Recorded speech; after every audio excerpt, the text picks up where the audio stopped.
All right, hello everybody. Today I'm going to show you how you can fit a two-segment shifted geometric and the shifted beta geometric models very easily in Excel. In this example, I'm going to use the same data set that we used in the previous one. This is the hypothetical data from Dollar Shave Club. But again, as I mentioned before, the most important thing is that we have one column that represents the number of months since the cohort was acquired, and then we have a second column that represents the number of customers that are alive from within that cohort over different numbers of months. So the first step, just the same as what we had done the last time for the one segment model, is we need to take this data and we need to first go over to our spreadsheet that has the model for the two segment retention model and just paste down the observable data. The next step, which is also essentially the same as what we've done the last time, was to convert this raw kind of customer count information into the percent of the cohort that's still alive over different months. So, again, this is saying, for example, by month 9, something like 44.5% of the customers that had originally been acquired are still with the firm. And again, this is a two-segment model, so this means essentially 50% of the customers are from segment number 1. They have death coins or probabilities of churn per period of 25%, whereas segment number 2, which represents the other 50%, their death coins only have a probability of coming up heads of 1%. So basically, what these columns over here represent are what we would expect the retention behavior to be segment by segment, and then just taking a weighted average of those two figures to show what we'd expect for the overall cohort as a whole. So imagine we just want to keep the figures relatively simple. Imagine that segment 1 had 75% of the customers. Imagine that segment 1 also was very churn prone. So they have death coins with a probability of heads of 30%. And again, this segment 2, imagine that, I'm just going to put a number in here. The probability of churn, each period is just 2%. And as we'd expect, the proportion of customers from segment 1 that are still alive in subsequent months drops like a stone. So we can see by month 12, just 1.4% of the customers are from that segment are still with the firm, whereas in segment 2, fully 78.5% of them are. And we just kind of weigh the figures in column E by 75%, weigh the figures in column F by 1 minus this number, or 25%. That's what gives us this figure right over here. So hopefully that calculation makes sense. So this is saying even though we have some good customers and some bad ones, the overall percent of the cohort that's still alive across all of the acquired customers is just simply a weighted average of these two previous figures. And then we can convert that into a retention rate if we like.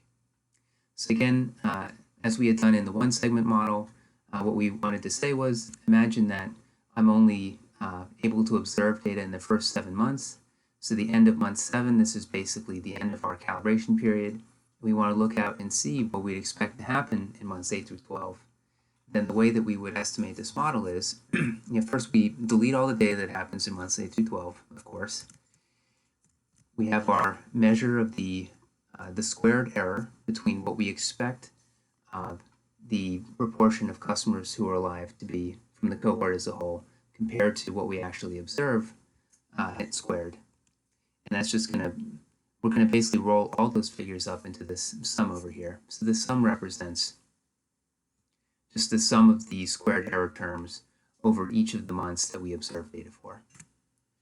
And as we'd seen before, what I'm going to do is I'm just going to go click on Data, click on Solver, and I'm going to essentially minimize the sum of the squared error by changing these 3 variables, the segment proportions and the two segments probabilities. And obviously, each of these figures, they have to be between 0 and 1. You can't have 110% of the people from segment 1. So the way that we can code this in is by imposing these boundary constraints. we basically need to have each of these three values be less than 1, and we need them all to be greater than 0. So that's what I'm doing right now.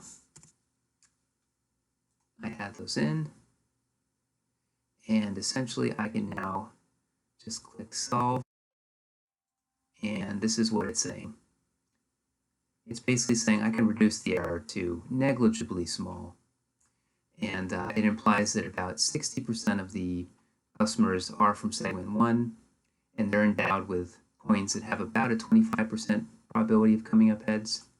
And then for segment number 2, they're amazing. They're just going to live pretty much forever.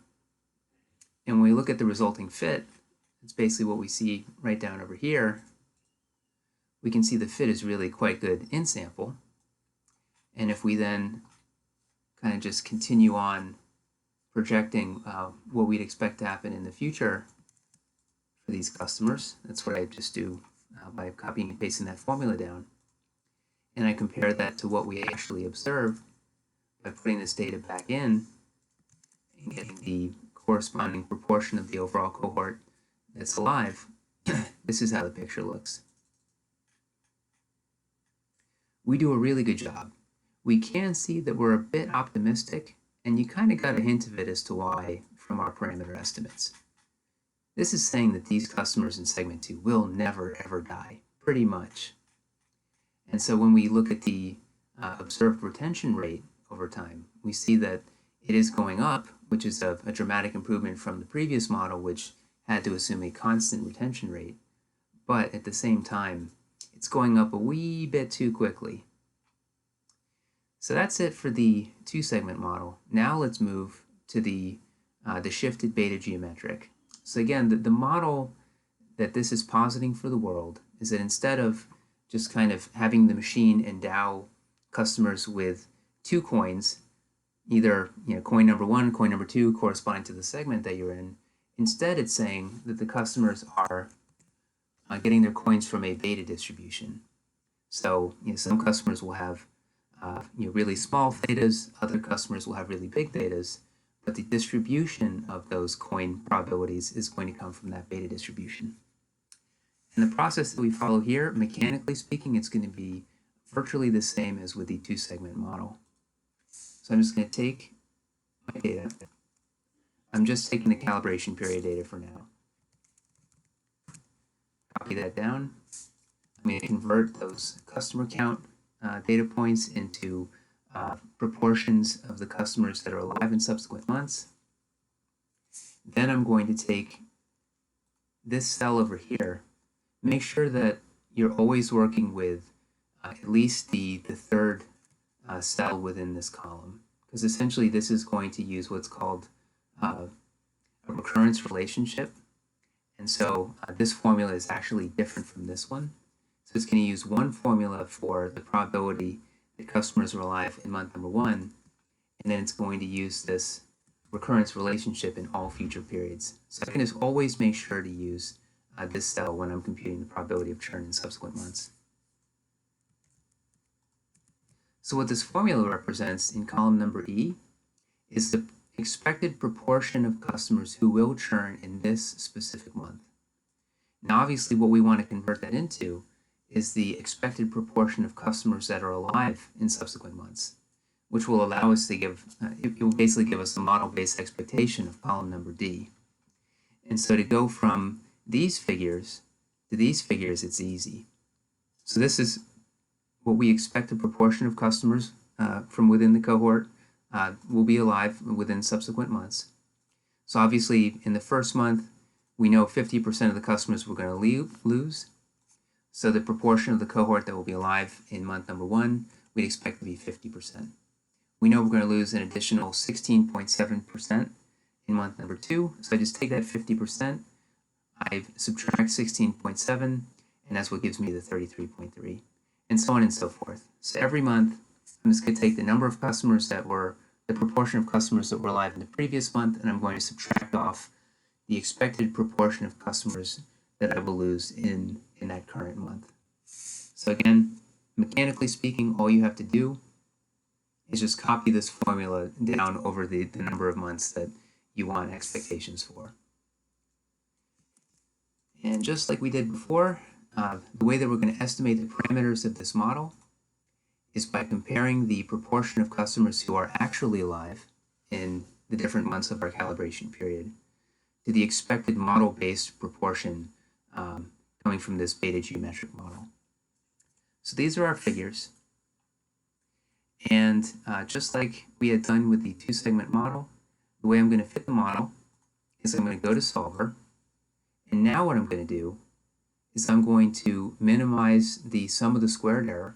That's what this is representing over here, by changing just these two cells, the two parameters of the beta distribution.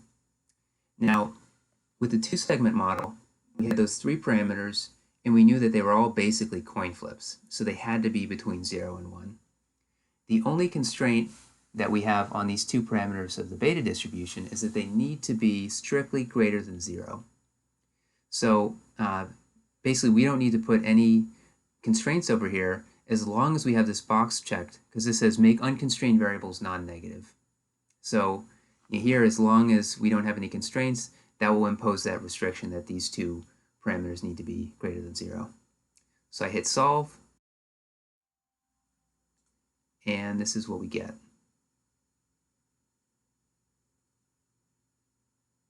So this is saying basically that with these two values for the beta distribution, I would expect kind of the following retention patterns. And just like we had done before, I can then take these values. This doesn't seem right. Yeah, that makes sense. So the slip I had done was I didn't change the sum of the squared error calculation.